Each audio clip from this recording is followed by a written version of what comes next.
because the premium dragging Baba is currently subjected to online no be here. Hello everyone, you're so much welcome to our very short live video. We want to encapsulate what has been going on in the justice sphere for today. As you all know, Justice Mohbad is still where it is, but literally all Baba supporters are now clapping and making fun of him, dragging him, calling him out to say, Baba, you are not worth the stress.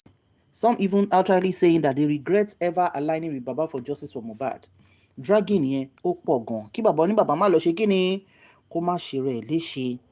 Nítorí pé àwa tí a ní ojú inú tí a tò sí ẹ̀yìn àbòsí àti sọ láti bẹ̀rẹ̀ pé láti bẹ̀rẹ̀ ni bàbá ti gbàbọ̀dè fọ́mọ wọn.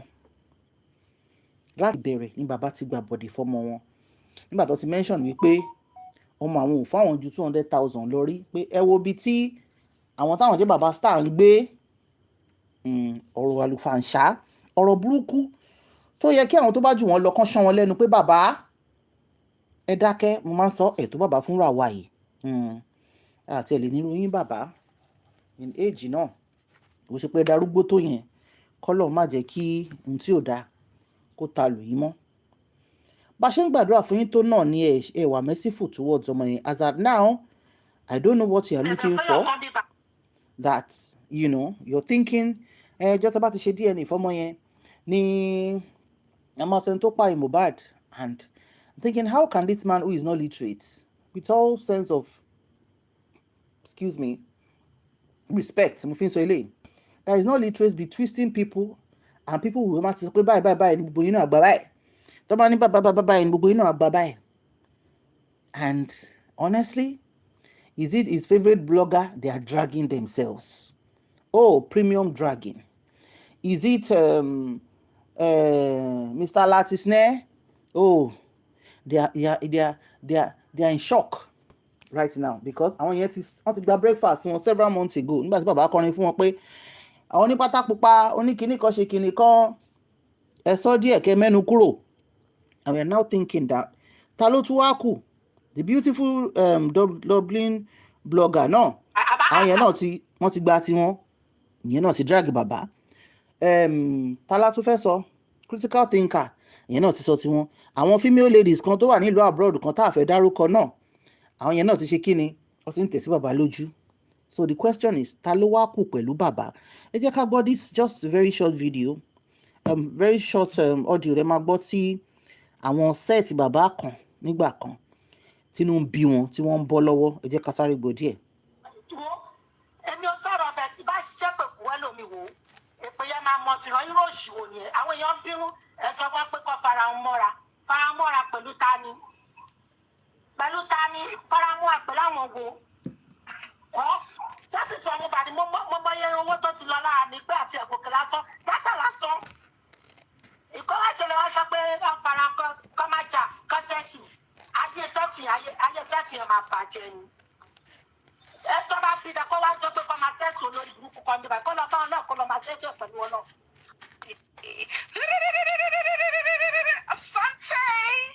Hey guys.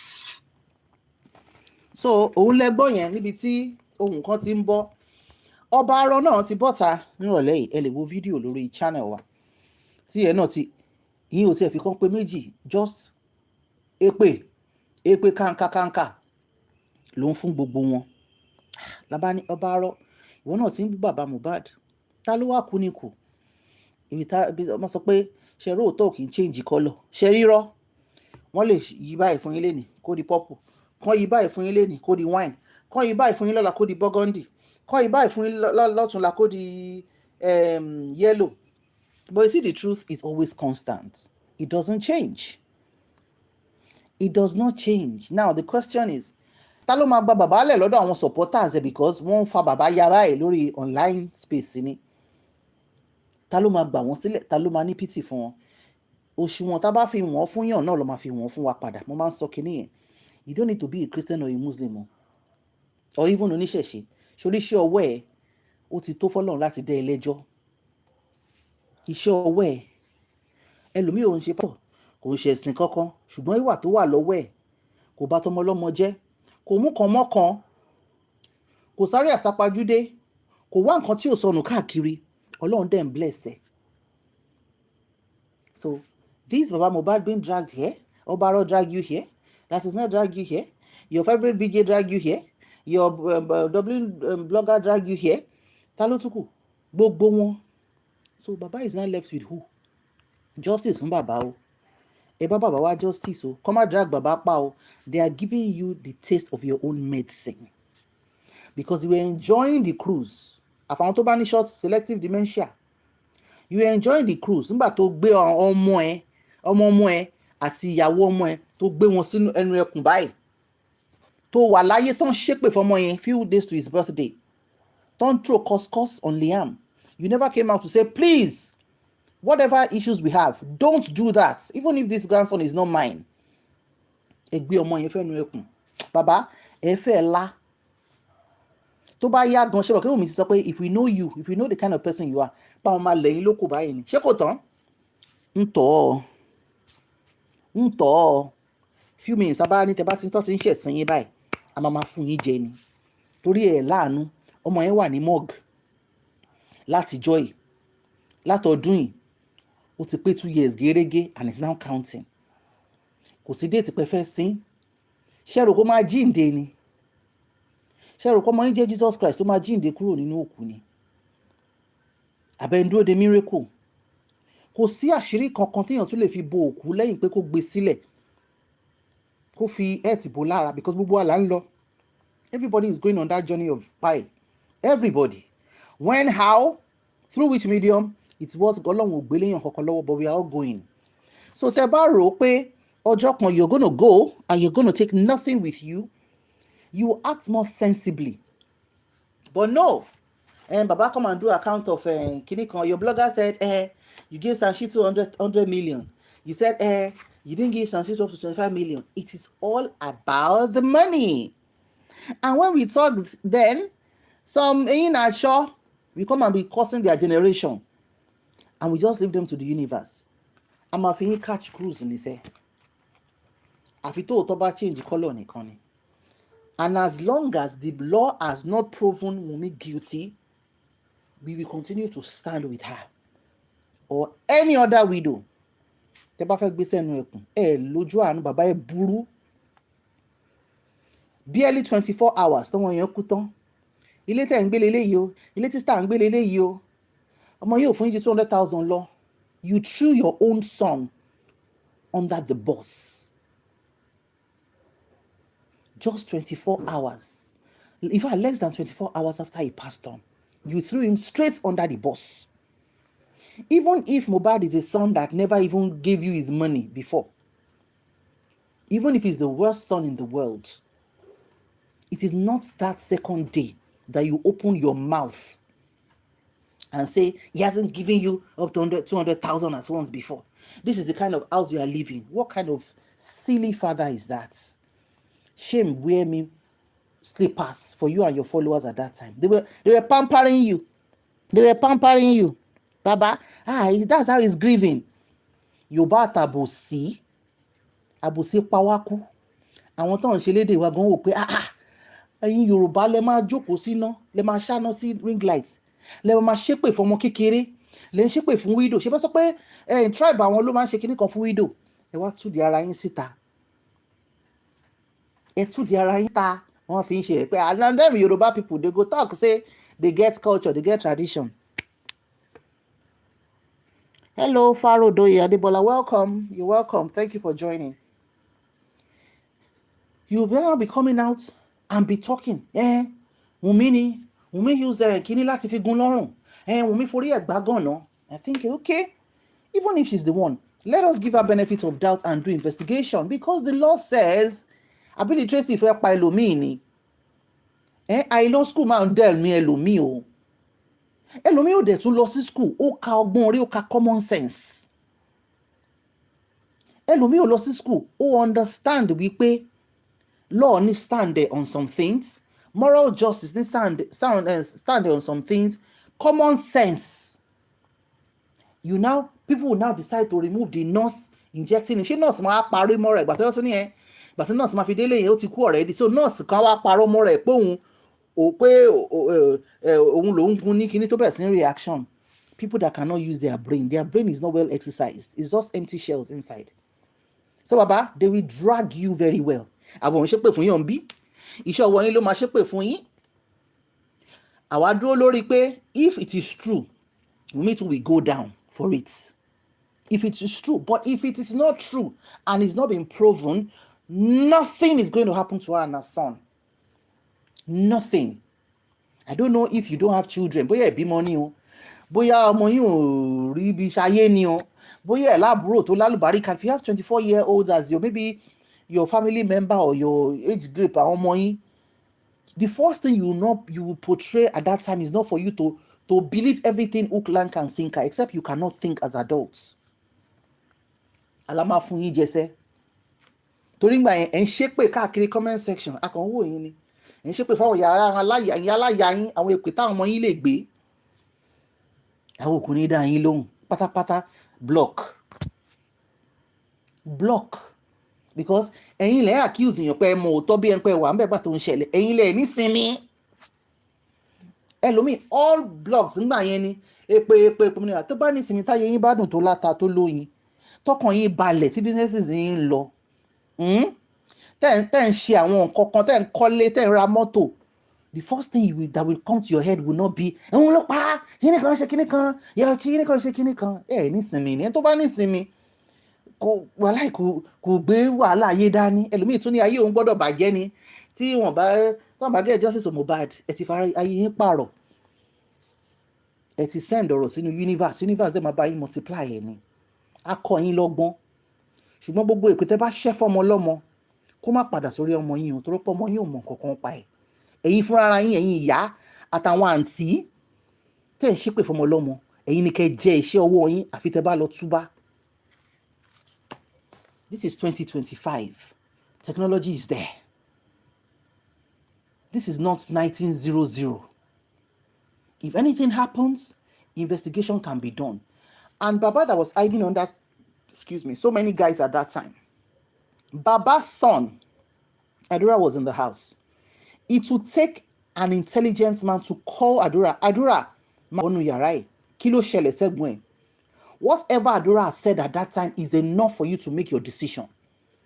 Wàá fi kọ́ lọ́rùn pé Adura, mo fẹ́ take words there for it, but that's Wùmí ò lọ́wọ́ nípa kínní àbí kò ṣe pé nìkankan ló yí lọ́rùn. Ṣùgbọ́n tí n bá wá get to know later, èmi fúnra ẹni máa fà lọ́lọ́pàá lọ́wọ́. That was it. Nǹkan tó yẹ kó parí ọ̀rọ̀ yẹn nìyẹn. Because your own biological son was in that house. He didn't go anywhere. He went with them on that trip. They went to Ikorodu. They got to the house together. So if you as a father, as a genuine father, a real father, a real Yoruba father, wàá pé ọmọ ẹ pé kí ló ṣẹlẹ̀ sẹ́gbọ̀n ẹnu lé. That is the only thing you needed to hear. You're done. Wàá máa wòye. It doesn't mean they shouldn't do investigation, but you will never throw your family members under the bus. You threw Iya Mohbad under the bus. You threw Blessing under the bus. Ọkọ ẹni kó bàdà sí kíní kan ṣe kíní kan Àdúrà náà ọmọ àlè ní kíní kan ìyẹn náà sọ pé ó ń ṣe bàbá òun. So where is the leadership skill you have as a father? Nothing. Absolutely nothing. All shame. So if you had called Adura that same day, Adura, tell me, oh yeah, my boy shot here, me by Adura. Son koto shele segmo enule. Whatever that boy has told you is what you owed. And say, if any investigation finds out that you lied to me for what you just said, that was the only thing you needed. To buy baba tó ní sense, tó ní ọpọlọ ní ṣùgbọ́n ẹ lọ́pọlọ. A máa fún yín jẹ gidi. Gbogbo àwọn followers yín wọ́n ti ya yín sí pieces lórí TikTok báyìí. Ẹ lọ ṣara yín níbẹ̀. The second day, one say he hasn't given me more than 200,000 before. This is the house I'm living. Má tún share video yẹn sórí platform mi. Àwọn òyìn láti jẹ́ ọjọ́ yẹn pé àsìkò ọ̀rọ̀ tọ́rọ̀ máa dùn ti dé. A fi yín catch cruise pa ni. Ẹ láàánú bàbá tó burú ni. Ṣé rò pé mock tọmọ yín wà yẹn ṣáà rẹ̀ ń fresh sí ni? Do you know the process? I don't want to mention that English word that is done to ẹni tó ti kú ní mortuary. Do you know the kind of condition that boy is? Do you think are you paying for a private morgue? Do you know what a public morgue, a government morgue is like in Nigeria? Do you think they pamper the corpse there? Jókòó imagine pé Ọlọ́run ní jẹ́ kẹ́ fojú kọ òkú ọmọ yín. But if you just have a second to even think about it, what is done to that boy's body? Ní jẹ́ kíkú ọmọ yẹn ráre tó yẹn. Ó ráre lójú ayé ẹ̀, ó tún ráre lẹ́yìn ayé ẹ̀. Ṣe fẹ́ sọ di bàbá mi fẹ́ dárúkọ máà nìyẹn, bàbá tó kú ńgbà kan tó ń bam for many years. Ṣe fẹ́ sọ ọmọ yín di monument ni. And you're collecting donations, they are now tearing you apart. Baba is a thief. You collected 100 million. You couldn't account for it. GoFundMe, no. Can you even mention that anybody should do any GoFundMe for you? Etite. You've now become a laughing stock. Especially that TikTok. I'm enjoying the way they are giving it to you, Baba. Wọ́n fún yín jẹ gidi. Àwọn supporters yín ni o. Àwa kàn wò yín báyìí ni. A kàn wò yín ni pé whatever they want to do for you, let them do it for you. The way you were watching them do that to that young child, young baby. Àwa tá àmọ́ gan ara ń bù wá jẹ ni pé ṣábíamọ ni bàbá yìí ṣá. You were supposed to come out and shut everybody up. It was starting from your supporters that don't do this to this boy. What's that? Until I get the evidence, but you're not concerned. Baba, mama noga ọmọ yẹn wájú ni. Ṣebí nǹkan tó ṣe gbógun ti Ìyábọ̀ Òjó nìyẹn. Tó bá yẹ pé Ìyábọ̀ Òjó ò fa mi mọ́ra, ẹ ti gbẹ̀mí lẹ́nu ọmọ yẹn. Gbogbo wídò pátápátá ibi tó bá wùn kó wà, ò bá àjọmọdé ò bá àjàgbà, tí wọ́n ń fi ẹ́ lákàlàkà sunkún sọ́ lọ́rùn kó rán lọ́run sí wọn. Because people are very mean and wicked. Especially ẹ̀yin tẹ́ bá ní family members tó dúró dáadáa, tẹ́sẹ̀ wọn dúró ńlẹ̀ tán ní owó, tí wọ́n dẹ̀ support love one family. If you don't have them, you will suffer.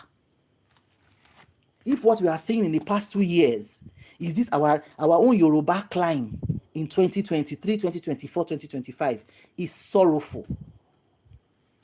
It's sorrowful. It is bad.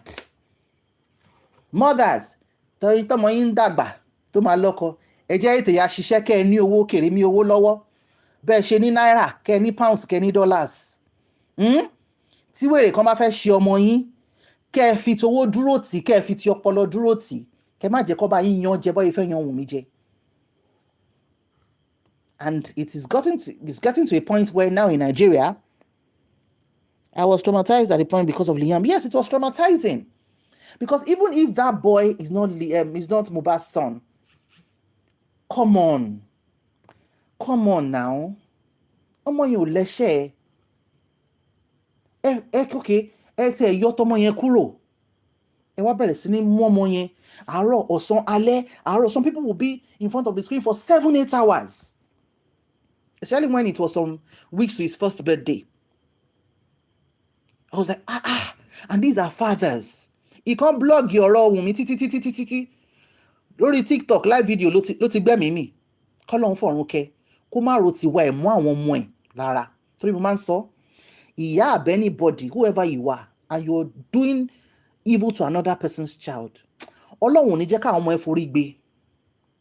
Ibi táwa jábí amọ̀dé ni, nígbàdúrà kọ́ ọmọ ẹ forí gbé. Ìwọ fúnra rẹ̀ lọ́lọ́run máa fi ìyà yẹn jẹ kó tó lọ. Torí àwọn ọmọ ìmọ̀gbà tó bẹ̀rẹ̀ sí ń ṣépè kiri lórí social media fún nǹkan tí ò kàn ẹ́. Yes, you might not agree with somebody on a position. It's fine. What's your own to cost them? Are you part of the 15 people that were in that house that day?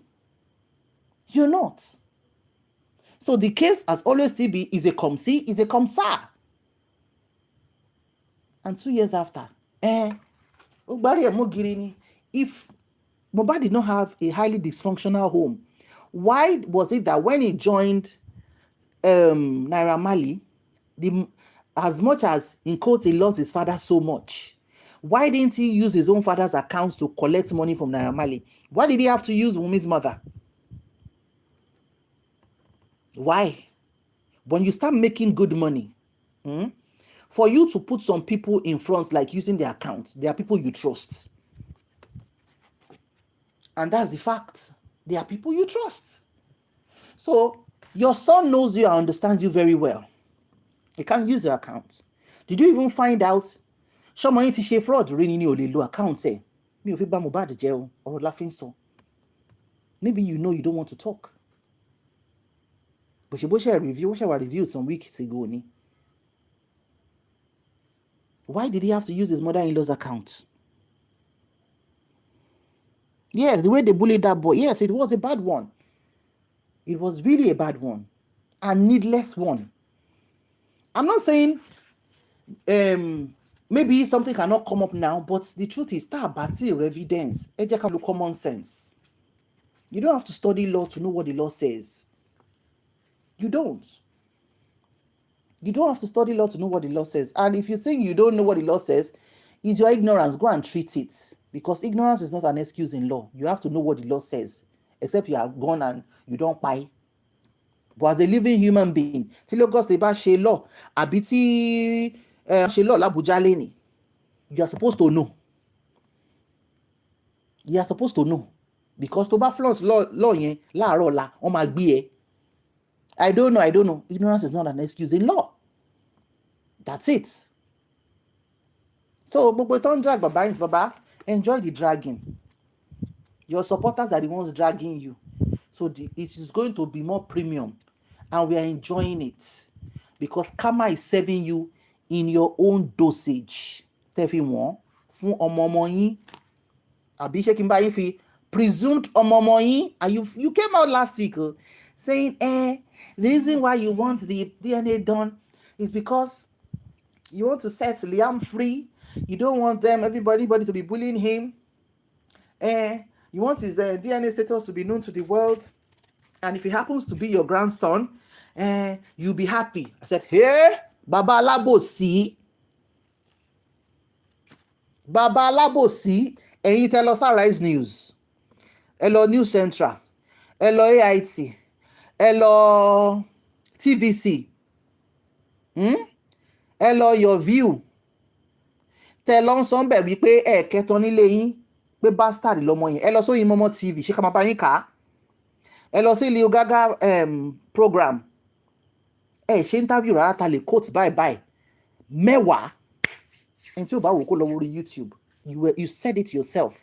In a formal setting. So this is not even TikTok program. This is on news platform. Let's say so. You now change your mouth. Last week, you'll be happy if Mohbad is your grandson. Baba, Ọlọ́run máa yín ilé ìkànnà lẹ́nu. Ọlọ́run àwọn ọmọdé, ó máa yín ilé ìkànnà lẹ́nu. Àfi tẹ́ bá lọ túbá, ẹ ti ṣe ọmọ yẹn. Because that boy is going to grow up and see. Internet never forgets, because internet is going nowhere. And nothing is going to wipe it off on Facebook, YouTube, all the platforms. But me lọ́mọ fi ń dàgbà láyé tá wà, ọmọ tó ti pé 2 years. Ọmọ tó ti pé 2 years. Internet will not forget. And the boy will remember that my grandfather did not even give me a benefit of doubt. Even kó jẹ́ ọmọ house girl nínú ilé yín, nǹkan yín sọnù. Tẹ́ ẹ bá tí ì ká mọ́ lọ́wọ́, you owe that person a benefit of doubt. Ọlọ́run sọ wípé wádìí ohun gbogbo dájú kó wádìí tó jẹ́ òtítọ́ mú. But gbogbo yín, àwọn supporters bàbá, ẹ mú irọ́, ẹ fi ròlùbọ́. Nísìnyí báyìí wá mọ́ ọmọ orogun èlùbọ́ yẹn. Ẹ fi ń nàkí ara yín lórí social media. Ẹ máa wà alright. A máa fi yín catch cruise ni. Wàláì, a máa fi yín báyìí. A máa fi mu coffee ni. A fi yín mu wine. Nítorí God of widows. And like I always say, it's not just about Wunmi alone. It's not about Liam alone. I am using them as a point of contact. And as a woman, what we don't know is, if you are a married woman or you're yet to get married, let's forget all the euphoria of, I'm newly married, I'm a married person. You're going to grow old. We are all going to grow old. That's shade to marry. It's either you go first or your husband goes first. Bá pé 80, ẹnìkan nu yín máa kọ́kọ́ lọ. Àfi tó bá pẹ́ Ọlọ́run péjọ máa kúnjọ́ kan náà, which is not common. So if your husband now goes before you, even if your husband is 98, and maybe you are 70 or you are 80, would you pray that anybody should look at you and accuse you of your husband's spy? Do you pray to witness that? How much more the way we are even having young people, young women now becoming widows? Go and check TikTok. There's one beautiful lady there. Young lady in her 30s. I think she's just 32. She's a widow. She said, I think she's a fashion designer and she sells native wear. She sells casual wears. She had an association, no, not association. She had a meeting. I think it was her birthday, so she asked widows who follow her to come and see young widows. Almost 25, almost 22. Ìmí ní 6 months after tóun marry tán lọ́kọ òun l'accident ló kú. Ìmí náà wà nínú oyún second born lọ́kọ kú. Young ladies, did you think they prayed for it?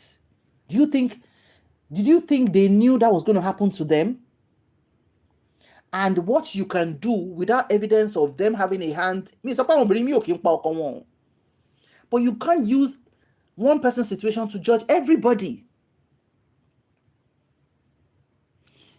So you can imagine those young ladies now come off come along, come drag one line. She fẹ́ pọmọ lọ́mọ ni.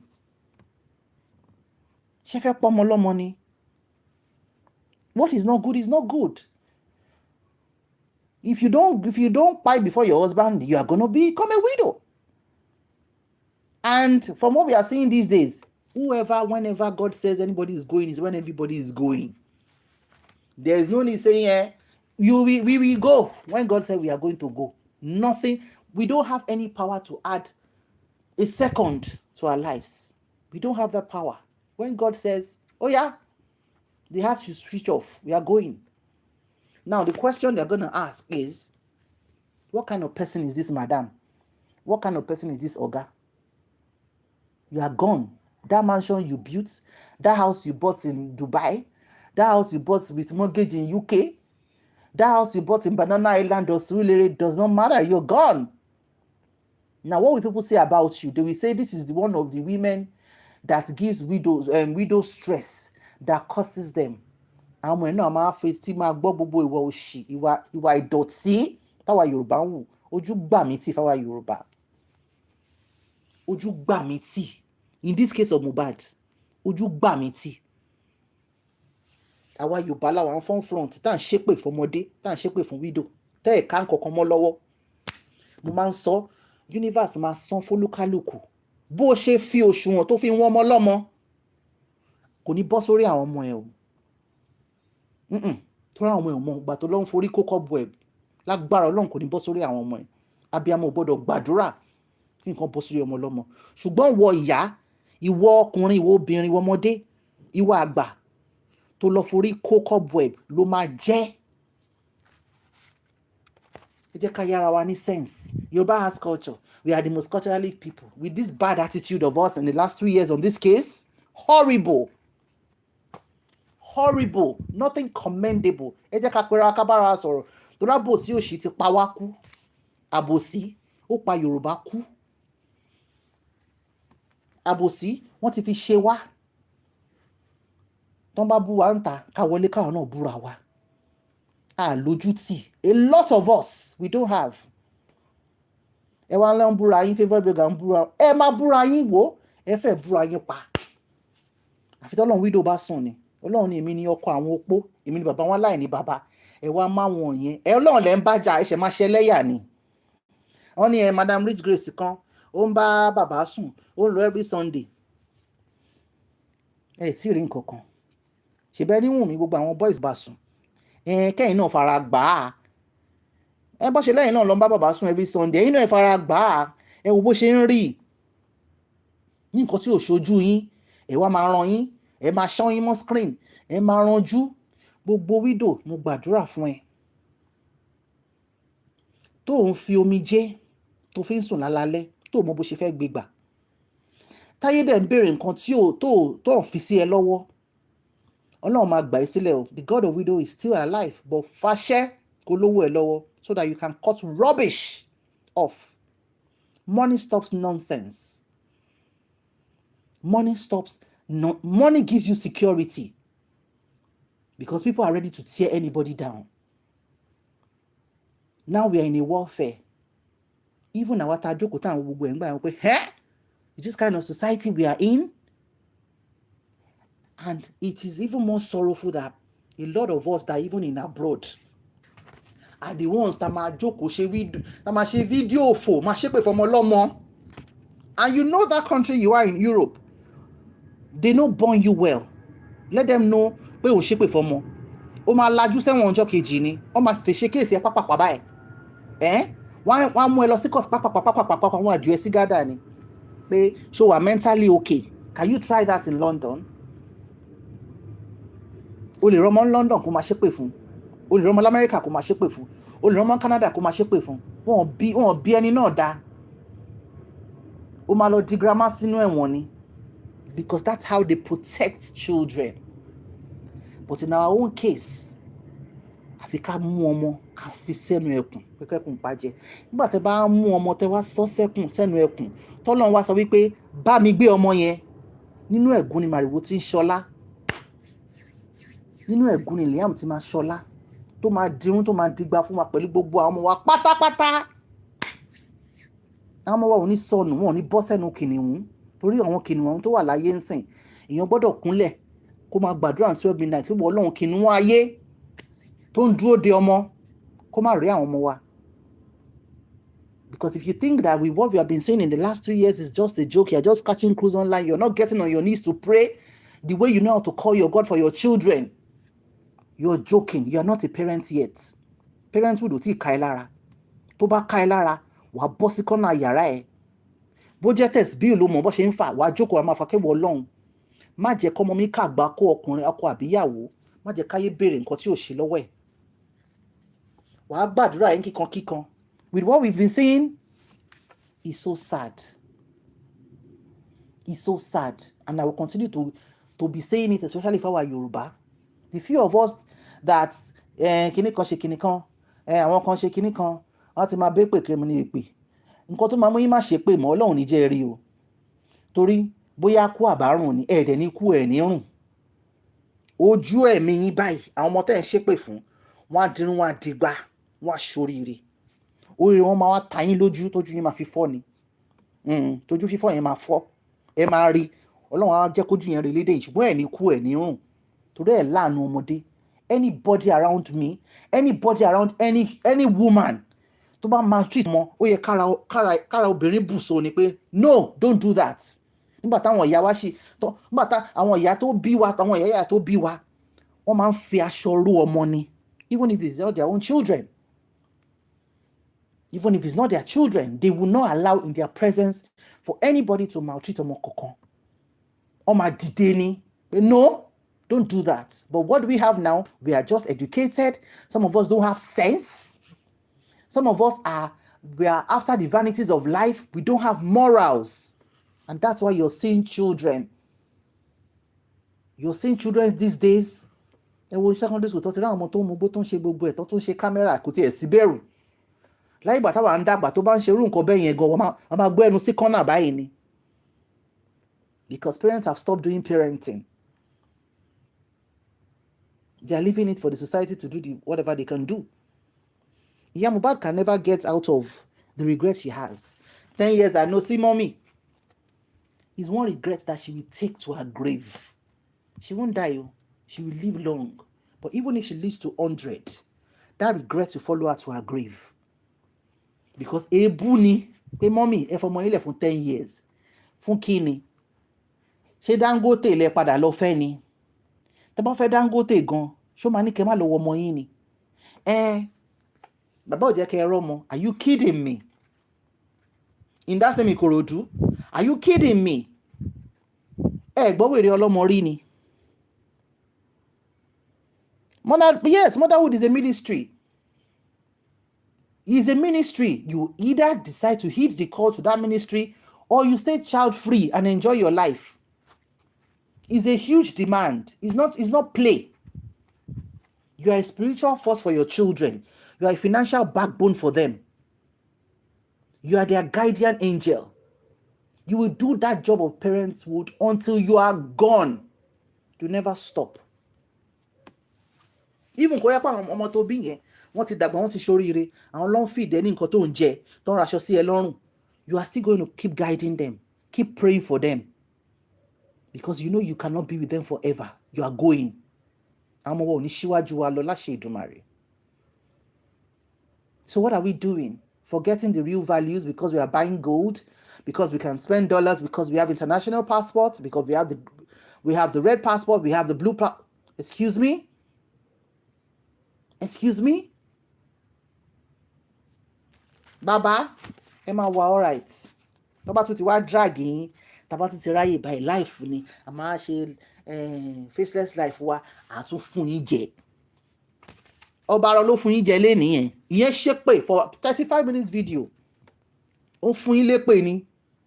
Ó mépè yẹn bàbà, ó sọ fún yín bẹ̀ ṣe sọ fọmọ ọlọ́mọ. Ó fún yín jẹ. When you tolerate bad behaviour, ọmọ ẹ jí sweet, oní sweet ó ń la. Ó ní he's a young child. Leave him now, he's a young child. Wo máa ré lọ. Tó bá yá, ó máa di Ṣínà Rambo mọ́ ẹ lọ́wọ́. A máa disgrace yẹ. Sáwẹ́ ọ̀ lásán ló máa rónú lé mà tó bá kanlẹ̀kùn ẹ pé ọmọ ẹ ti gbé gbogbo CBN lọ. Bad behaviour from within 24 hours tọmọ kú. Wọ́n sọ pé káwọlé tó ń gbé bàbá ilé wo ni Yorùbá gbé yín sí Banana Island. Ṣọmọ tó ṣì rent ilé sí Ọ̀sàpá ní Lẹ́kì for the first time. Kí ni bo ní kó gbé yín lọ Banana Island kó lọ ra ilé fún yín Surulere? Èló ló ṣì ń pa? Mohbad was not wealthy when he was alive. It was when he went that his music blew. A lot of people didn't know him. He was just building modernization. It was just being called. That bitters tó lọ launch ní Kòròdú yẹn àti Polo ọkọ Ìyábọ̀ tó gbé lọ sí London. Àwọn tó risk ẹ̀ yẹn pé bọ̀bọ́ ìwà talented a máa lò. Naira Marley ti pa star mọ́ bọ̀bọ́ ìlara jù. They were risking it at that time. So ó ṣe ń dìde padà ni. Ṣebí heard when Baba Olójú Dúdú VDM tó ṣe interrogation for a few people. Yes, so physically, spiritually, and mentally, you are involved in your children. Yes, whereby you take care of your children and other people's children. Yes, that's how we were raised. A lot of people were raised in homes that were face to face. We were communal. Lẹ́yìn oúnjẹ tó máa jẹ láàárọ̀ nulẹ̀ ẹ̀ tí mọ́mí ẹ bá ń jáde, mọ́mí kí ní ṣe wà ń lé, ẹ jẹ́ káwọn ọmọ yín dúró tì í, ibẹ̀ ló ti máa jẹ lunch. Even as way back as even 80s, not every home had a TV. So if you're the only person in that building that has a TV, when it's time for children's program, all the other children will come and watch TV in your homes. Àmọ́ nǹkan tó ń jẹ́ depression gbà yẹn náà. Kí ló ń jẹ́ depression?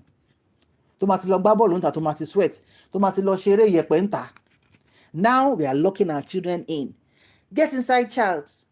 Get inside, child. Get inside yẹn. Kọ́mọ kékeré máa sọ ń sìn pé my mental health. Kí ló ń jẹ́ mental health yìí? There was nothing to compare. It was your children playing with other children. And when you're back from work or it's evening time, they come inside, they shower, you prepare food for them, they watch the news with you, you go to bed. But these days, we leave the children on TV. They want to be the next Davido tomorrow. They want to do this comparison. They are comparing their fathers to Dangote. Talamo tó ń jẹ́ Dangote ńgbà yẹn. Talamo. They were values because parents were present to do parenting. Present to, even some billionaires are doing a great job raising their children. Ẹ wo ìyá Burna Boy àti Bọ́sẹ̀ kò fọmọ ẹ lẹ̀. Wọ́n fẹ́ lọ fún tọ̀ kan báyìí, òun ni mánéjà ọmọ ọjọ́ ń lọ ni. Ṣọ́mọ ẹ̀ náà wájọ́ ọmọ líle ni, ṣé Burna Boy òun ṣọmọ líle ni. But you can now imagine a guy like that Burna Boy if he doesn't have a strong mother like Auntie Bose, who is always on his watch. Ṣàrò pé ó máa wà okay ni. Ọ̀nà táyà ti wọ̀. Look at Davido. Davido's mother died when he was very young. But his father decided to stand in the gap. As far as we know, bàbá yẹn ò tí ì marry, kò rí marry o láti gbà yẹn o. Because he decided to be a present parent for his children. Davido refused to finish school in America. Ó ń sá mọ́ bàbá ẹ̀ lọ́wọ́, bàbá ẹ̀ ní ìwọ, ó máa parí ìwé ìṣe. ó fẹ́ parí lamẹ́ríkà, no problem, níṣó lẹ́kọ̀ọ́. Àwọn shows Davido kọ́kọ́ rí, he said it in interviews, you can check YouTube. Ó ní bàbá àwọn máa cancel show mi ni pé no, you are not going anywhere. How much is it? You are not going. A sọ fún promoting company yẹn pé no, kò tí ì ṣe nǹkan tóun fẹ́. When Davido had to agree with his father, Davido did not take him to his own university. You know Davido's father has a university. He didn't take him there. He took him to Babcock University. For a billionaire, what am I saying? A multi-billionaire whose son is refusing to go to school in America, to say, okay, you will go in Nigeria, but you will not come to my own school. A billionaire that has his own school said, no, you're going to another university, another private university. And he enrolled him in Babcock University. The course, he said, okay, I want to study music. I don't want to study any other course. No problem. Baba Davido said, Babcock, give me the bill. I want you to create a music department because of my son. And he funded a music department in Babcock. But Omo mi ma kàwé a degree. O ma ní degree. And he finished there. He finished there. Before he even finished, he has become a star. He better look the chioma.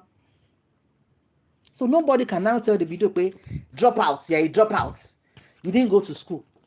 Bí o tiẹ̀ ló pálí yẹn fi kàwé, ó ti ní sọ́wọ́, nǹkan tá à ń pè ní parenthood nìyẹn. His father did not let him rest. Pé wọ́n mọ̀ ẹ́, ò ní dójú tèmi, wà ní degree yẹn lọ́wọ́. Davido he did his call-up ní Yànàpájà. He was there as a, how do I call it now? A popular figure, a celebrity. Tó tún kọrin lórí stage fáwọn mate. They had to accord him that respect. His father did not give up on him that he won't more obodo kàwé. Parenthood is not when your child is listening to you and everything is going lovey-dovey. Parenthood is when your child does something and you start crying, saying, no, this is not what I want for my child. And you pray, you get the finances, you will guide, you will protect, you will encourage, you will motivate that child on a straight path. Yes, my father did this for me. My mother did this for me. And when you want to record label, one no more. I don't like calling where he's from because I respect those people very much. Me like that mark with Baba Mohbad because ìlú yẹn wọ́n ka ṣégé ìwé. Wọ́n ka ṣégé ìwé ní ìlú tí Baba Mohbad ti wá. In a family of 7 of adult age, at least márùn máa jẹ́ graduate. Tí mẹ́ta ò bá jẹ́ PhD holder, díẹ̀ ló máa kù. Wọ́n máa ń ka ìwé. Wọ́n lè máa sọ̀rọ̀ kọ́ máa sọ òyìnbó space but wọ́n ka ìwé nílùú tí Baba Mohbad ti wá. So mi ní dárúkọ kẹ́ máa disgrace àwọn ènìyàn lẹ́ni. Tí lè disgrace wọn ni. Tẹ́ bá ń wá àwọn professors, àwọn state yẹn, wọ́n ní wọn lọ́wọ́ gidi gan. Yes, you sacrifice a lot for your children. Real parenting is work. You will sweat. So you didn't kàwé, tún wá ṣe kínní, tún kọ́gbọ́n orí. I think one of the basic reasons about me say is that Baba has poverty mentality, poverty mindset. It's a different thing if you're poor or you're in poverty. It's different from if you have the poverty mind. Some people are poor, but wọ́n ṣe bí elébi. Wàláì, kàn wọ panda 200 naira, kò wọ gold 2 million. Lẹ́gbẹ̀ẹ́ wọn feel inferior because some believe in ara wọn pé nǹkan tó ń káwọn ṣe yẹn àwọn máa lówó. Wọn dẹ̀ ní lára ẹ̀. But you see somebody that has a poverty mentality, that 200 naira one that he can afford that he's wearing, the moment he sees you wearing the 2 million naira one, wàhálà ti dé bá yẹ. Bó ṣe máa bring it down, bó ṣe máa wẹ̀ with envy, bó ṣe máa jagbà lọ́rùn ẹ̀, àbí bó ṣe máa ṣe ẹni ìwà àlùkọ̀rọ̀ ọmọ yìí àbáwọn Yorùbá ṣe máa ń sọ láti gbà lọ́rùn ẹ̀ ló máa rò because ó ti ro rẹ̀ pin. So being poor or being in poverty and having a poverty mindset are two entirely different things. Ọlọ́run má jẹ́ kí ìṣẹ́wọ̀ wá wò bí ẹgbẹ́ iṣu. I don't know if I said it very well. So Baba Mohbad, whoever wants to do justice for you is free to do justice for you. The same measure you use it to dole it out to Wunmi and Liam is the same measure that Me if I mention look on bloggers here, but you can scroll through our page. We shared some videos. That's the same measure they are giving you on TikTok. Even as I'm talking right now, they are giving you basketballs on TikTok. So who's going to rescue you? Is it Oriyomi Hamzat that will rescue you? Or Ahmed Brekete? Is it the one that will rescue you? You're joking. You nearly use your own.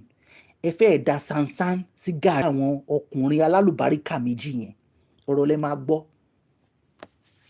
Ọ̀rọ̀ lẹ máa gbọ́. Àwọn ọkùnrin tán build profile wọn nílùú Nàìjíríà with activism. Come rain, come shine. They had an engagement with you at some point, but you messed up.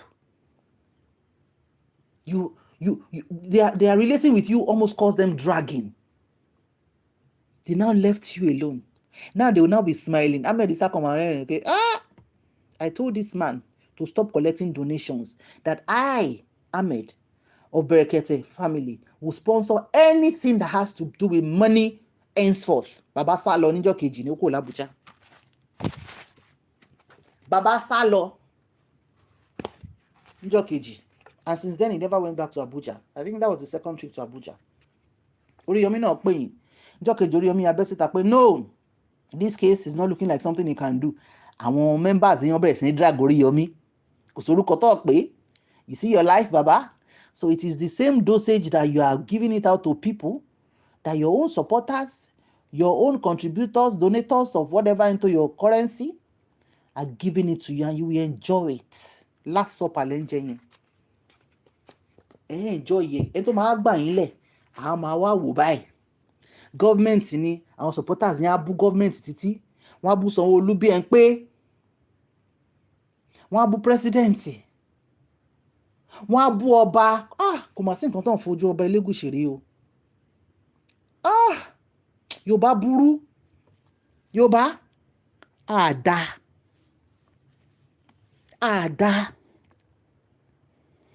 I think Baba himself lacks parenting. I think he lost his mom too when he was very young. It may have a kind of effect on his behavior as an adult. Maybe not. But you see something, the moment you are an adult, you are responsible for the consequences of your actions and inaction. That is why they said age 18, or to the adults. And that's why if you are under 18 and you do something, maybe a crime or something, juvenile treat case, because they understand that you're not old enough to make reasonable decisions. But the moment you are 18 plus, whatever you do, you are responsible for it. You are accountable for it. And that's why any above 18 that goes into any crime against the law, straight, no juvenile anymore. It is the main prison, So whatever behavior, and a lot of people who are adults now went through one trauma or the other. Only few people have a balanced parenting or a good childhood experience. But you know what? A lot of people who went through stepmother, torí nǹkan tí wọ́n fi ojú òun rí, tó bá pé wicked stepmother lóní, tó bá dàgbà, a sọ fún yín pé òun fẹ́ kọ́ ọmọ òun gbé lọ́dọ̀ abẹ́ anybody. Ó máa dáàbò bo ọmọ yẹn. Àìmọye àwọn parents mi nígbà when our parents correct us at that time, we think that is this woman my mother? Because they will not agree for you to do nonsense. Yes, a lot of us, but at that balance, mommy at that time, and we are happy and appreciative because a parent has to take the stand of a parent. It is you all look duty, you will do it. So what are we talking about? So Baba, God will take you from the mouth of the jugular.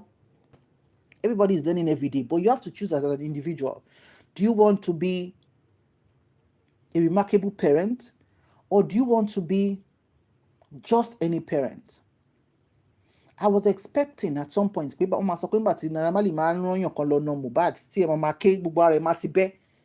Sherry agidi ìlú yẹn, ó yẹ kẹ́ ti gbé lọ sẹ́nu gate Ọ̀sápá London ní Lekki.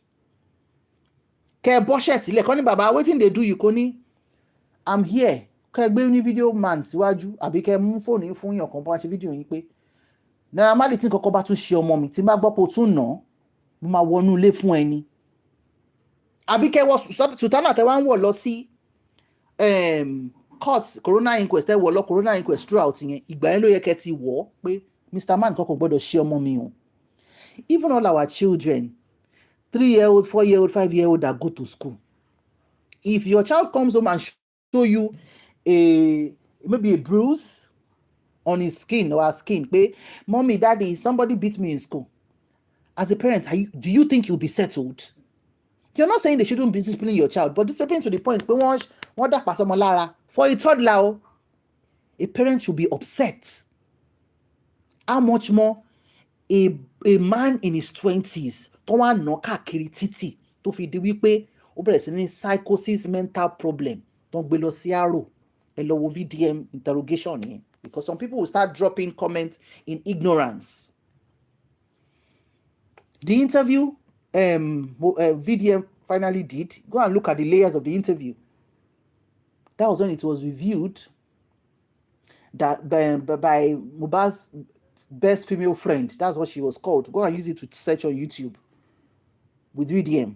When she said Mohbad has coin, that they had to take him to Arrow. Then when he left Arrow, they had to go and rent a short-let apartment for him where they were now treating him and all of that. Baba, ọmọ yìí lórí mọ́ yín lọ́wọ́. Wá lọ ṣe wèrè fún Naira Marley ńgbà yẹn. Fídíò kan wà bí tán ti ná Mohbad tán, wá yọjú lẹ́nu ọ̀nà báyìí.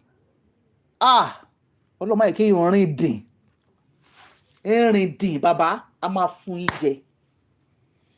You had the responsibility of protecting that guy with everything you have got. If you are, as a parent, you do not protect your children with everything you have got, you are not a parent. Nǹkan tó ń pè lábíamọ nìyẹn.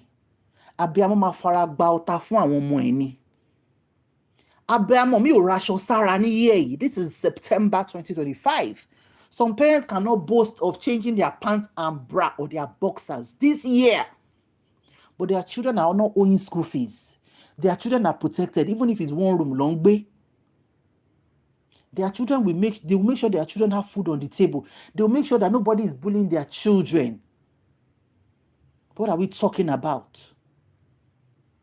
Àìmọye ẹlòmíì tó pé one room lọ ti raise ẹ̀ tóun náà ti kọ́lé sékòó yìí. Tóun náà ti gbé nǹkan ṣe láyé ẹ̀ tó ti lọ sábọ̀ tó ti gbàwé ìlú tó táwọn ọmọ ẹ̀ náà ti ṣoríire. From one room lọ ti raise ẹ̀. So poverty is not an excuse. It is not an excuse. The moment you decide to lie díẹ̀ lẹ̀ láti ṣe nǹkan tí parents ń ṣe tó fi bímọ, no matter how hard it is, if your marriage breaks up or your husband rìn lọ àbí or you divorce, your children are your responsibility. Whether the man leaves the money for the food, he doesn't leave the money, baby girl, roll up your sleeve and start working like you have nobody. You see how women are successful these days, buying house. You see them on Instagram, on TikTok, on Facebook, doing ads. Ẹlòmíì á máa jókòó tó rí wíìgì tà, ẹlòmíì á máa jókòó tó ta báàgì àti bàtà. Nígbà tó yẹ pé ó sọ̀rọ̀ ẹ̀nù bí òkò ni ó máa ṣiṣẹ́ pé ọmọ mi ò gbọ́dọ̀ jìyà. Ìyà ń ṣomi ọbẹ̀. Ìyà ń ṣomi ọbẹ̀. Kò ṣe pé ó easy fẹ́ ẹlòmíì wà nù depression. Á tún nu ojú ẹ̀nù ni pé no, I have to sell my market. My children have to eat. Èyí tó ń ta snail ń ta snail online. Èyí tó ń tarun ń tarun. Èyí tó ń taṣọ ń taṣọ. Èyí tó ń ta gàrí ń ta gàrí. Èyí tó ń ṣe pre-order ń ṣe pre-order. Because women are now wise. Any woman in 2025 that you don't know that you have to use your brain to be accountable for the number of children you are going to have that is going to come out from your body, you are still living in 1901. Kí ìyá má bàa jẹ ọmọ èèyàn, kó má bàa yàn jẹ, kó má bàa búlẹ̀ ẹ̀ tó páyé, làwọn èèyàn ṣe ń ṣiṣẹ́ àṣefẹ́ ẹ̀kú láyé ta wà ń sìn. And God answers prayers. You will see those ladies selling wigs, selling this, selling that. In few years, you see them saying, thank God for me, oh, wọ́n á ṣe bó ṣe ralẹ̀, bó ṣe bẹ̀rẹ̀ sí kọ́ṣe foundation, bó ṣe bẹ̀rẹ̀ sí kọ́lé. Because day and night, they rarely sleep, they are working. because they don't want to be tagged as 10 years I no see mommy. Do you know what kind of embarrassment that is? You say because you've separated from your husband, you are now saying, I'm not able to go and see my children. Madam, tó bá pé kẹ́ máa lẹ̀ mọ́ ògiri ní school ọmọ yín yẹn, kẹ́kọ̀ọ́ máa yọjú wo class yín kọ́mọ yẹn kọ̀ rí nkẹ́ juwọ́ báyìí. A mother will do it. Bó jẹ́ kẹ́ lọ bribe teacher, teacher. We know a lot of parents even when we were in school. Tó yẹ pọ́n ní problem pẹ̀lú ọkọ wọn, class teacher ló máa wá bá. Teacher, ẹ bá mi fọ́mọ mi. Ẹ sọ pé mi mo ní kó fún. Ẹni kó má sọ lé o. Ọmọ yẹn máa mọ̀ pé I couldn't see my mommy, but my mommy sent the gate man to give me sweet or send my teacher to give me this. That is who a mother is. The mommy Mohbad now did what is a shame to motherhood, left a child for 10 years. How won't he get into DRUG? Yes. How won't he máa jẹ banku? How won't he máa wọnú ayé lọ? But ẹ sì ń bẹ̀ fọmọ yẹn. You failed him as parents. You failed him. Ọmọ téèyàn supervise téèyàn wà pẹ̀lú ẹ̀ gan tó bá fẹ́ yí ọmọ yàn lọ́wọ́ yẹn ò ní gbà fún ni. Now you now left the boy for 10 years. Do you know how hard it is to raise male? It's easier to raise a female child than a male child. Ọmọ tó ń gbọ́rọ̀ gan tí ò dìré ògan ó ní bá ṣe a máa tún léhùn díẹ̀ báyìí àtúnfà mọ́ra àtún léhùn díẹ̀ báyìí àtúnfà mọ́ra. Because you have to establish love first as a parent. Love first, then discipline will follow. But you're not there. 10 years I no see mommy. It's going to be a tag that Mohbad is going to live with for the rest of her life. I'm telling you as a woman, no matter the problem you're having with your husband, I beg in the name of God, don't leave your children. Tí o bá jẹ́ kó rọ́mọ ẹ̀ sọ̀rọ̀ ẹ̀dá láǹgbá, kó sọ̀rọ̀ ẹ̀dí lizard, kó lọ máa náà di orí ẹ̀ báyìí. Bó jẹ́ school ọmọ ẹ̀ wà, kó bribe wọn lẹ́nu ọ̀nà, bribe proprietress pé wo wọn jẹ́ kó rọ́mọ ẹ̀ lé o kò fẹ́ fojú kan ọmọ ẹ̀. Kó gbójú síbi window báyìí, kó máa ṣorí báyìí bí aláǹgbá tó ń wá ọmọ ẹ̀. Kọ́mọ ẹ̀ fojú kan ẹ̀. Kó rántí pé mommy, I remember you used to come to my school, though you could not take me, but you used to come. Let that children don't forget their parents. You're not telling me 10 years I no see mommy. Highly dysfunctional family. Highly dysfunctional. So that there was no love at home. Come on. There must always be love at home that a child can return to. Even àwọn tó ajágbàlagbà gan, obìnrin mi tó dàgbà tó marry tó bímọ, nígbà tó ń bá fẹ́ fi lílù báyé ẹ̀jẹ̀ nílé ọkọ tó wà. Àbí tọkọ ẹ̀ bẹ̀rẹ̀ sí misbehave. Ó ní fídíò kan tí mo rí lálẹ́ lórí Instagram. Tọkọ yẹn na woman ọkọ yẹn na ìyàwó ẹ̀ tó jẹ́ pé ó lù dẹnu géètì ní láti inú yàrá. Ọlọ́run ló mẹ́ni tó ṣe recording yẹn. At that point, a woman will remember, at least I have a home to go to. Àfàwọn tó bá pójú wọn sì dúdú pé ibi lọ́kọ ẹni kò kú sí. Irú doctrine tó jẹ́ kọ́sìn àchídèrò ọ̀run lé nìyẹn. That woman will have still been alive, being a mother of her children. Those children that you don't want to leave alone and go and sit down with in your mother's house. Has she not left those children for the past 2-3 years now? Even the husband has been sentenced to pie. So are those children not left alone now? Would it not have been better for her to carry her children and run to her village? There was even a time they said she was in her mother's village for 2 years. But church if you don't love yourself, nobody's going to love you as much as you love yourself. If you go and buy yourself, I'm here to see anybody. Don't sọ pé nígbà tí wọ́n sìn yẹ òun náà wá bọ́ sí kòtò. Àwọn àsìmọ́ yẹ. It has never happened before. If your mother pie now, they will die yẹpẹ̀bó. Ìyá rere ó dàbọ̀. Wà máa ṣayé ẹ lọ. Bó bá jẹun jọ yẹn wá jẹun jọ kejì. Bó jẹun jọ kejì wá jẹun after 1 week. Bó jẹun after 1 week wà land hospital. Wọ́n á fún ẹ ní drip after 1 month. Wà máa ṣayé ẹ lọ. Wà máa kílẹ̀ kọ̀ọ̀kan. Wà máa live life ẹ. So why not make choices that will be favorable to you so that you can be alive to take care of yourself and your children? I think a lot of we mothers don't understand the power we have as mothers. We don't. And that's why when you see a woman who is very aware of herself, one only pride. Because she won't take nonsense. She's not going to take shit. She's not going to take nonsense. You bring nonsense, she gives you aura for aura.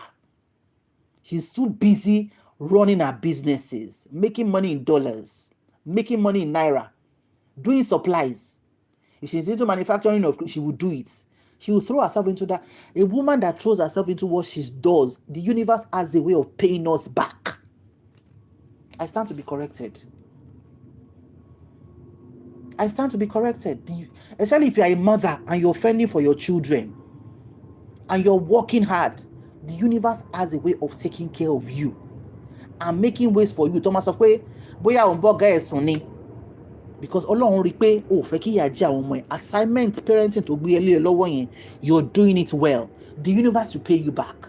Now it's not meant for you to take care of your health in a way that wà ní kú sínú mo ṣe so that you can live well, take care of yourself, take care of your health, take care of your children, nurture them well, so that when they are growing and succeeding, you will be there to enjoy the fruit of your labor. I don't know who I'm talking to this night. But baby girl, if you discover and you're self-aware of you as a woman, you realize your power and you don't give a hoot when it comes to you doing your parenting, there's no way you won't succeed. There's no way. You will succeed. Except and everybody has a conscience. Your conscience will tell you to misbehave. Then you find out to adjust yourself. I'm just saying this because of the angle of motherhood, lacking of motherhood in Mohbad's impact on Mohbad. You see a lot of women when they have issues with their marriage, they might tell you, for now I don't want to date. Let me face my children. Let me face my children first. Tomati balance, ton she liability mo. They can now say, okay, let me start dating. Tomati then date, got ton shori buruku. Wọ́n fi ẹlẹ̀ ni. Tọkùnrin kan bá ṣe báṣabàṣa, baby girl, run estate agent, ẹ lọ bá mi wá 3-bedroom flat níbi kan báyìí. Èló ni wàá sanwó ẹ̀ wàá move on with your children. Kó lè rí àṣà àwọn ayé àwọn ọmọ ẹ̀. I'm not saying they are not good fathers. They are fantastic fathers and fantastic husbands. And when you have such, please idolize him in the human form. Some men are trying. Some men are men. They are good parents. But kò ṣe irú Baba Mohbad. Baba ní donation. Baba ní jo frame. Ṣé Yomi fẹ́ compare frame tó ní sí frame tó òun ní. Ọjọ́ tí mo tún gbọ́rọ̀ yẹn, ara mi tún boost. Baba Mohbad, ẹ ṣe wá ń ṣẹlẹ́yà online báyìí. What is it that you are now saying? Yomi Fabiyi doesn't have the same kind of frame. He meant fame, as in F-A-M-E. But you know he's not literate. Which is okay. Yomi ò ní irú frame táwọn ní. Lórí ikú ọmọ yín tẹ̀ wọ́n justice lẹ́ ń compare fame yín pẹ̀lú fame Yomi Fabiyi. How did we get here? How? It was when Mohbad died. Oh my God, from a father to a son. It was when I wore Mohbad's clothes. When we saw videos of him wearing Mohbad's clothes and we were like, Toma interview Baba, hide under shame. Papa said, yes, Mohbad your man was size kan ni. I was expecting Baba to say, àwọn videos tẹ́ ń rí yẹn, àwọn videos aṣọ tọ́mọ òun rà fún òun kó tó kú, tó ra rọ́ ẹ̀ fún òun, kó tiẹ̀ fi yẹn parọ́. Bàbá ò tún parọ́, bàbá tún sọ pé òun ní right láti wọṣọ ọmọ òun. Níbo ni bàbá ti ń jogún aṣọ ọmọ? Àwọn supporters á máa pàtẹ́wọ́ fún. Ọlọ́run á rẹ́jọ́ dá. Mohbad. If you have not learned anything, if all you are doing online is just catching cruise with Mohbad's matter, you can't learn. You cannot learn because there are a lot of lessons to be learned. 1,000,001 lessons. But the only thing is, I know that olóòótọ́ kò ní kú sípò kà. And I'm happy that regardless of everything they've done for that widow and her son, God held them in his hands.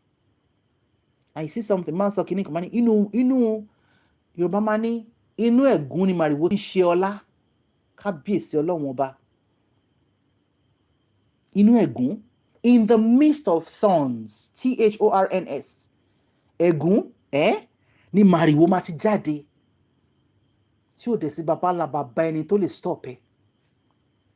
lọ́rọ̀ Wùnmí àti Liam àti gbogbo àwọn widows pátápátá àtàwọn ọmọ tí bàbá wọn àbí ìyá wọn ti kú táwọn ayé wá ń fún wọn lákàlàkà.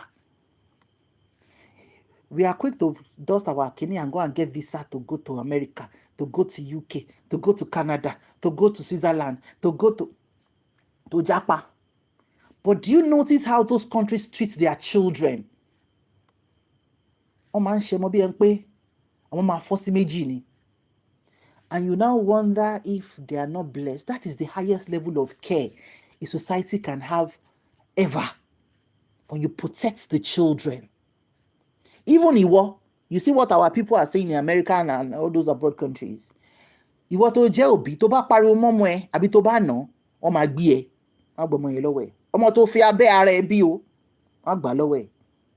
It is a high level of care that unfortunately we Nigerians we fell back 100 years lórí ọ̀rọ̀ Mohbad, because tí o bá ń ṣe yẹn àwọn kò ní máa ṣá eyín mọ́ screen kó máa ṣépè fún ọmọ kí wọ́n ráwọn èèyàn kó máa drop comments kó máa align pẹ̀lú èpè tó ń ṣe fún ọmọdún kan nígbà yẹn. It's pitiful, it's sad, and I'm happy pé wọ́n ń jójó ẹlẹ́yà lọ́wọ́.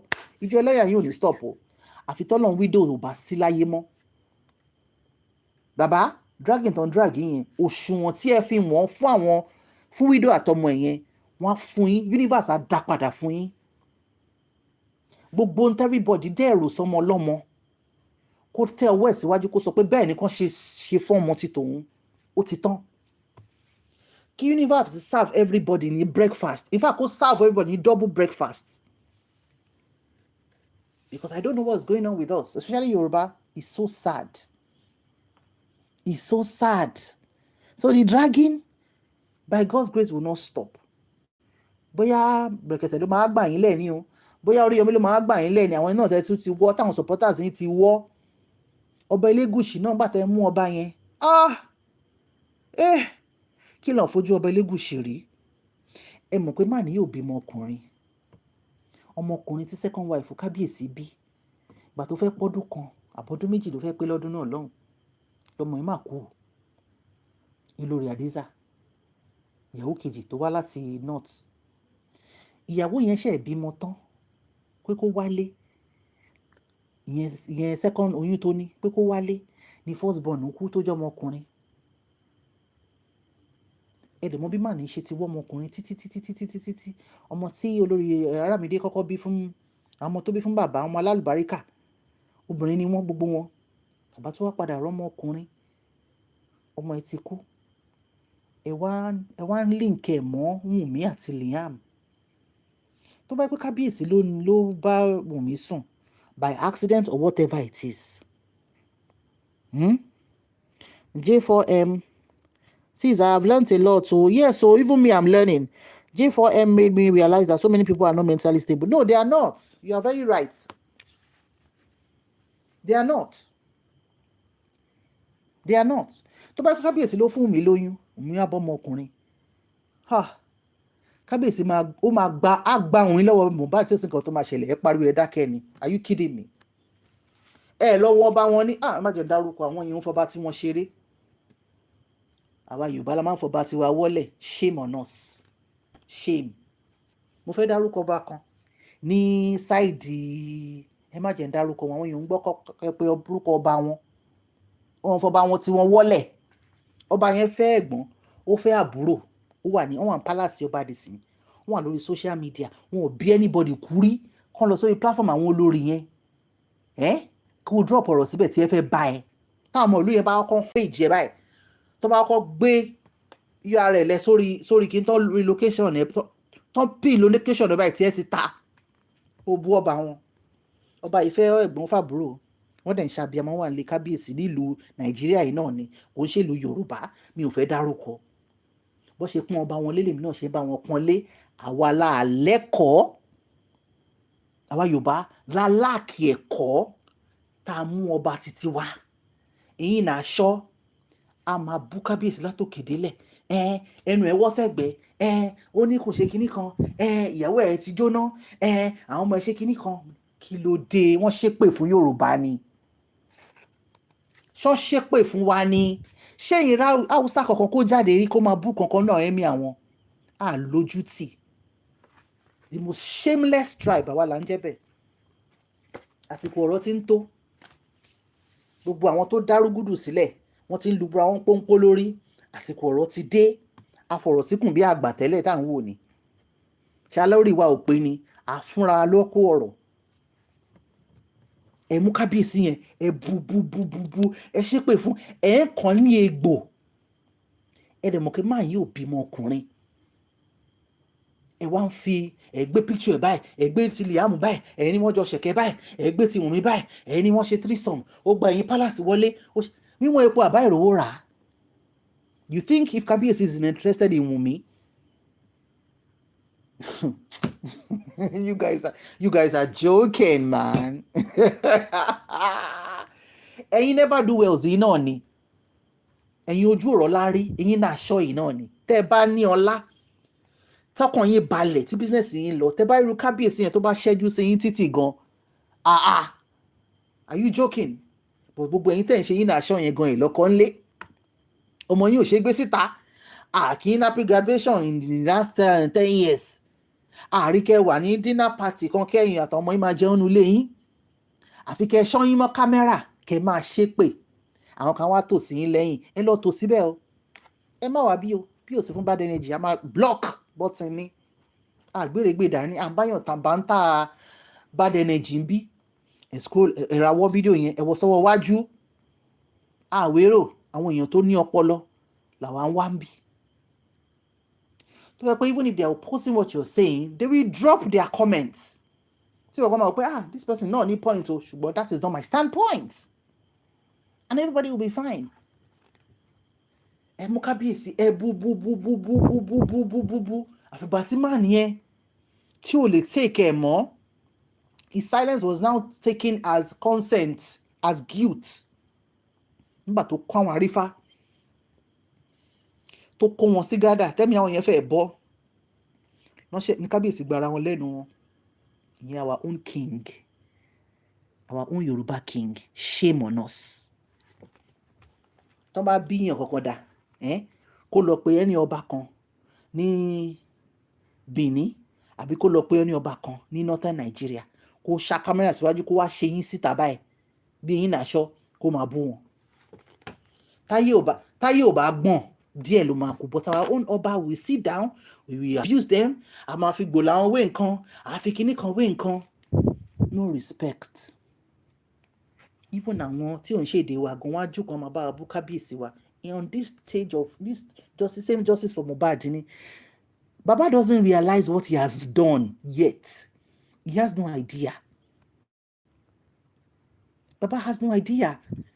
If he has an idea of the shit he's caused in the last 2 years, he will know he's in for a big time. He will know he's in. He has done things that àfi tọ́lọ́run Baba decide láti forgive nìkan ni. Gbogbo ọwọ́ tó ti gbé, gbogbo àwọn èèyàn tó ti jẹ́ kán fa èrò pọ̀ sí lára, tó ti sọ̀rọ̀ sí, tó ti ṣépè fún.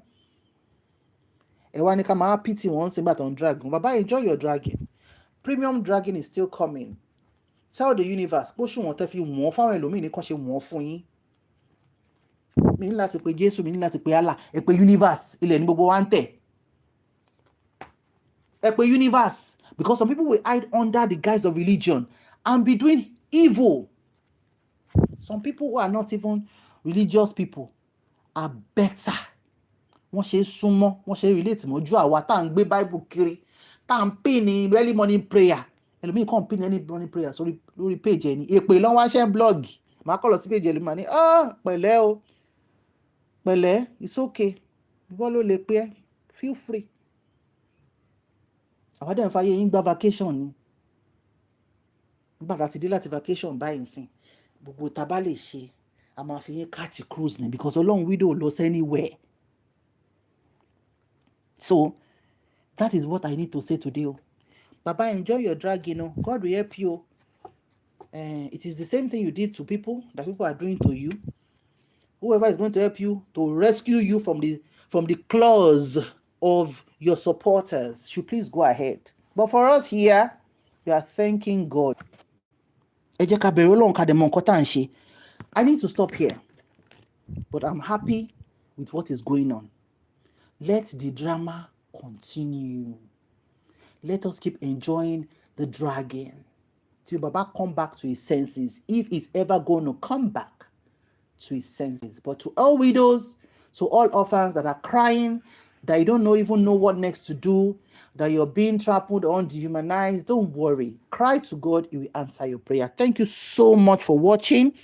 Thank you particularly to Farodoye Adebola. Thank you for all your comments. Thank you everyone for your time. God bless you. Please be kind to each other. Be kind to widows. Be kind to children. We can't continue to make our country, our environment toxic. Gone were those days. Time our lórí Facebook, lórí Instagram. So I come cruise, I come rẹ́rìn, I máa smile, I máa wo skits, I máa nǹkan téèyàn kan tà. But these days, before you even scroll 2-3 pages, you start seeing èpè ọmọdé èpè. What's going on? Yorùbás, kí ló ń ṣẹlẹ̀ sí wa? Ṣá wa all right? Ṣá wa okay? Ọlọ́run á jí wa ire. Thank you so much, everyone. Bye for now.